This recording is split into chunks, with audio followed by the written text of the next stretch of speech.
لازم يتخصم منه نقاط. طب هو النادي الاهلي بيلعب في بتروجيت يا جماعه، النادي الاهلي ماله ان اتنين دخلوا؟ طب ما هو برضه دخلوا ازاي الملعب؟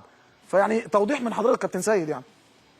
لا من غير توضيح ولا حاجه، عشان هو اللجنه هذا مع نص، يعني حتى الناس اللي بتشتغل مع اللائحه يعني سواء المنظم يعني هو في اقتحام ولا ما فيش اقتحام؟ هو الاقتحام ده يعني بمعنى كلمه اقتحام مجموعه من الجماهير تقتحم بوابه استاد او تقتحم قوات امنيه او تقتحم قوات يعني بتامن اللقاء. لكن لو ناس موجوده في الاستاد او ناس من هيئه الاستاد او ناس من عمال الاستاد، انت هتعمل ايه؟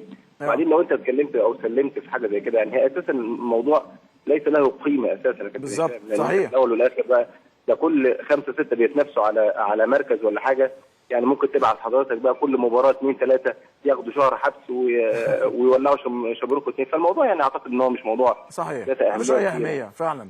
بس انا برد على المشككين بس يا كابتن سيد، لان الناس كلها ماسكه النادي الاهلي يعني مستكترين عليهم. اهم حاجه انت ما تزعلش نفسك، اهم حاجه عندنا. كابتن سيد والله يعني انت عارف كويس الواحد يعني بيدافع في الحق. انا لما يكون في حاجه انا شايفها قدامي حقيقه والناس كلها ماسكه النادي الاهلي في كل الاعلام، النادي الاهلي فقط هو مستكترين على النادي الاهلي ان هو يبقى الاول، هو ده الطبيعي اصلا. يا كابتن مش فاهم في الاخر، بس خلي بالك يعني اولا يعني دايما لازم نسلم ان النتائج اهم حاجه في الموضوع. يعني صحيح، كون ان واحد بيجتهد صح او غلط هو لنفسه، يعني مفيش مشكله خالص يعني. وانت مش مطالب على فكره، وانت يعني مطالب ان انت تطلع ترد على ده او ترد على ده او ترد على ده. انا بتكلم كمسؤول، لكن الاعلام يعني حاجه ان انت تقول وجهه نظرك يعني. صحيح. في الاول والاخر يعني انت طالما عندك استقرار داخلي وعندك سيطره داخليه هو ده الاهم بالنسبه لنا. اي حاجه خارجيه مقدور عليها مفيش مشكله خالص يعني. فيعني ما تشغلش، مش هنشغل بالنا قوي او اللي ممكن يحصل او ايه اللي ممكن يتقال او ده بيقول كذا وده بيقول كذا.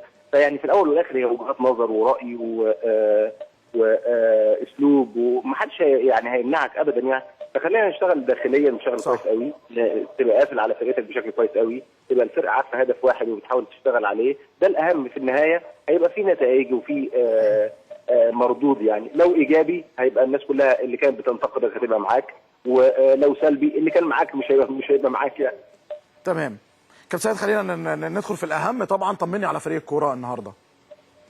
طبعا الحمد لله كان تمرين يعني يعني عاديه الحمد لله الصبح الساعه 10، ويعني احمد فتحي على خفيف كده شارك على خفيف، حسام عاشور الحمد لله نزل بشكل كويس. ما عندناش غير رامي ربيعه بس هو اللي صعب ان هو يلحق باللقاء، لكن الباقي كله الحمد لله رب العالمين في حاله النيه المعنويه كويسه الحمد لله.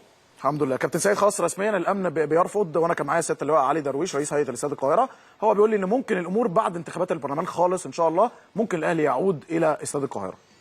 يا رب اتمنى كده، على امل كده باذن الله تعالى. ويمكن احنا خاطبنا كمان يعني